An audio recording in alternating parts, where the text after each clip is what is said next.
moments where we can easily bring in the rhetoric of the Facebook meme or the Instagram post. And, you know, we've all read it like 100 times. Don't be reduced by what happened to you, be elevated by it, or whatever the exact quote is. Yeah. And it's one of those things that I think people are really good at, like, preaching, and don't be reduced by your past, don't be diminished by your challenges, etc., etc. But then practicality has to meet concept.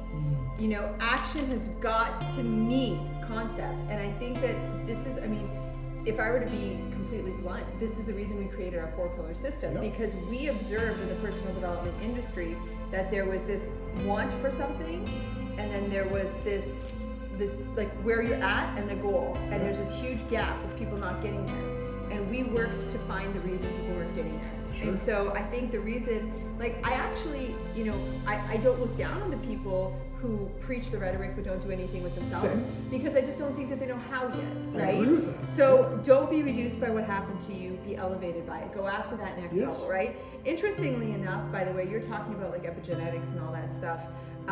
You know, we're talking about who we came from. Yeah.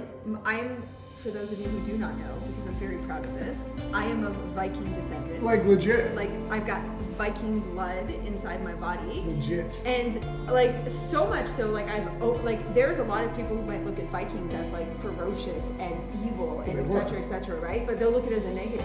It's not. Right? I hold on to the power of that. They were conquerors. Like my like alter ego, what we refer to as free nature avatar, is the gentle Viking. So much so that my theme wear was designed off of it for my show. And I got a tattoo that says I am the gentle Viking, because I've internalized that side of myself, right? And it allows me to rise up when I need to. But pulling all of that back into the whole next level thing, right? You gotta know where you're going. Yes. This is where we started this entire show today, talking about vision. Now, it's really funny actually, because I've imagined winning worlds so many times that for the first week after the show, I kept saying I won worlds. And I was like, no, I didn't. I won my pro card. I didn't win worlds, right? But I've convinced myself in such a powerful way that I've actually used that language. Now, winning worlds for me is probably a couple of years down the road. Like, I'm going to imagine. It's a good couple of years down the road. But that means that I have to look at, like, what's my next level now? And here's the thing is, like, so I do this now very naturally. I did not always do this very naturally, but I always now am like I refer to it as like setting up for the step up, right? That's what I love to refer to it as. And so right now, I haven't even competed at Worlds yet. Yeah. It's in 4 weeks. But my brain, I'm in the day-to-day work. I'm doing the work. I'm imagining the show, but I'm already on to what's happening after the show. Because the likelihood is after the show, my coach will put me into a growing season.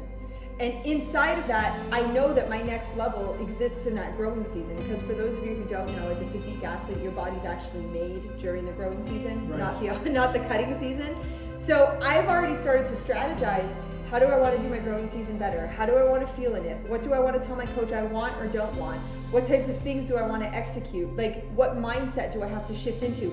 So much so that this is a little, I guess, inside scoop on me. When I'm in my cutting season, I tend to gravitate to things that are more feminine. Yep. Like, my whole workout wardrobe is like kind of pink right now, right? When I'm in my growing season, I tend to adopt a mindset that's more like a power lifter, because I want to like think about lifting heavy weight. Mm-hmm. All of a sudden, I start gravitating to purchasing things that are black. I just bought new black running shoes. I have a new black water bottle because it's sleek, it's dark, it's power. Like, I change everything about my persona to step up to the next level, right? So you can't, and I always teach this, you can't expect your next level to come to you. You got to go to it. Right. You've got to go to your next level. It's not going to be handed to you on a silver platter. You have to ask yourself, what is my next level, and what do I need to set myself up for the step up to that next level? And whether that's getting rid of negative language, whether that's telling a better story, whether that's purchasing black water bottles, I don't know, right? But my whole point being is, you have got to proactively create that. It is not going to happen. And I think that sometimes when we see this whole victimized mentality, a lot of people simply don't know the way. Yep. Right? And they're not taking the time to educate themselves on the way. Yeah. So they're frustrated and they're not happy and they don't have what they want. So where do you land yourself? You automatically land into a victimized mentality because you don't have anywhere else to go.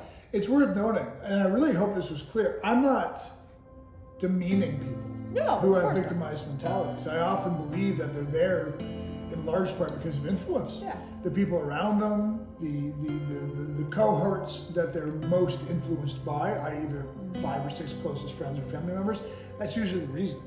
But I think knowing what your next level is beyond essential. And you wrote the word down, Viking, you circled it and you talked about it. And I think that's a beautiful way of phrasing it. That's why I prefaced with the whole ancestral DNA and ancestral trauma issue is that, but there's a flip side to that coin. We also have ancestral aspiration. We need to lean into that. We need to express that gene, the gene that our ancestors were hunters and gatherers, and they were crusaders, and they journeyed, like they discovered, like that is also in your blood. Right. That is also in your DNA. Yeah. You need to call upon that part of who you are. And I want